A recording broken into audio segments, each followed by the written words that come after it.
বরিশালের মুলাদিতে সেনাবাহিনীর যৌথ অভিযানে আগ্নেয়াস্ত্র, দেশীয় অস্ত্র ও হাতবোমা তৈরির সরঞ্জাম উদ্ধার করা হয়েছে। ২৭ জানুয়ারি মঙ্গলবার দিবাগত রাত 12:30 থেকে বুধবার ভোর ৬টা পর্যন্ত উপজেলার শফিপুর ইউনিয়নের বালিয়াতলী ও মন্তাজপুর এলাকায় মুলাদি ও হিজলা ক্যাম্পের সেনা সদস্যরা এ যৌথ অভিযান চালায়। এ সময় নারীসহ ৮ জনকে গ্রেপ্তার করা হয়।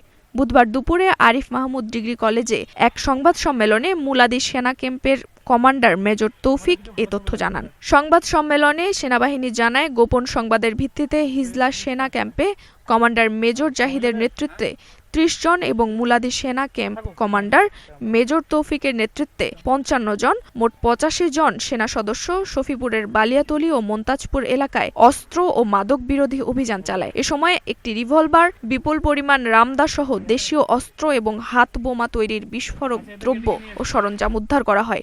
এ সময় ৮ জনকে গ্রেপ্তার করা হয় বলেও জানায় সেনাবাহিনী। গ্রেপ্তারকৃতরা হলেন বালিয়াতলী গ্রামের ইব্রাহিম তালুকদারের ছেলে জোবায়ের তালুকদার, দাদন হাওলাদারের ছেলে ইয়াকুব হাওলাদার, মন্তাজপুর গ্রামের রহিম হাওলাদারের ছেলে রহমাতুল্লাহ, পশ্চিম বালিয়াতলী গ্রামের মৃত নাসির হাওলাদারের ছেলে তোফাজ্জেল, উত্তর বালিয়াতলী গ্রামের মৃত আনিস হাওলাদারের ছেলে নয়ন হাওলাদার, নেকমত আলী ব্যাপারীর ছেলে লাবণ ব্যাপারী, মোখলেসুর রহমান সর্দারের মেয়ে মোর্শেদা এবং সরওয়ার হোসেনের মেয়ে মিতু।